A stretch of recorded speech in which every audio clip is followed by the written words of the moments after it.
Welcome to the Saalburg, the most completely reconstructed Roman fortress along the entire length of the German limes, the frontier that separated the Barbaricum from the provinces of Gaul and Germany.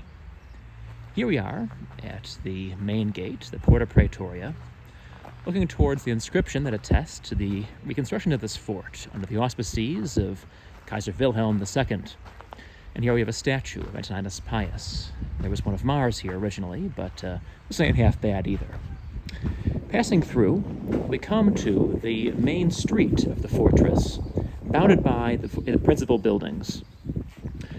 To our right, we have the granaries, the Horea, which were about this size and also raised, you can see from these slits below, for ventilation, to keep that grain from being in contact with the damp earth or rodents. To our left, we have the Praetorium, the residence of the commander. It's closed, unfortunately, for those of us who are not on guided tours, but still imposing from the exterior. As you can see, it has this stucco with faux bricks, and is designed in general like a Mediterranean building, rather surprising up here in cold Germania. Now to our right, we have this park-like space, but originally this all would have been filled with barrack blocks and other practical buildings. So it would have been a very full fortress with men going about their duties. Right ahead, we have the principal building of the entire complex, the Principia.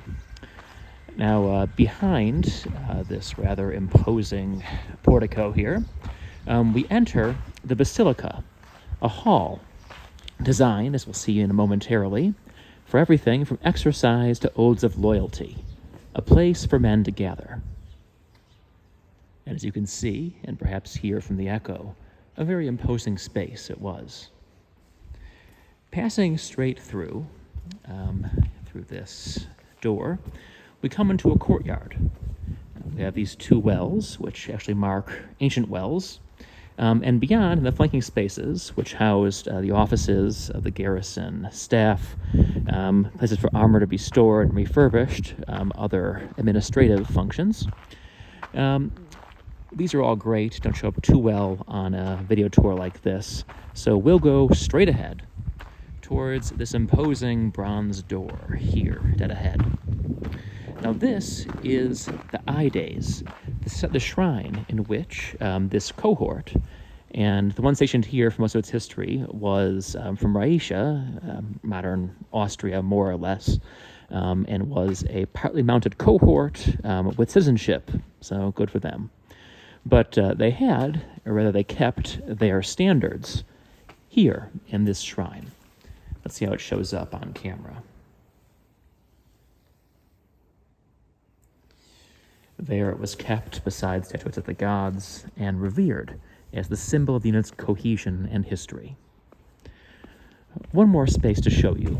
Now here beside it, they've taken bits of plaster from a different fort and reconstructed a triclinium, a dining room in which the commanders of a unit would have taken their meals. As you can see again, very Mediterranean looking. We'll descend to the depths here to take a quick look at the crypt, the stronghold, so to speak, in which the unitary pay was kept, along again with such sacred things as the standards. Ascending back into the light, we'll come out for a final look in the center of the Principia. So the Saalburg is a wonderful place, if you're anywhere near Frankfurt, to get a sense of how a Roman fortress actually worked and how the Romans lived here on the edge of their empire.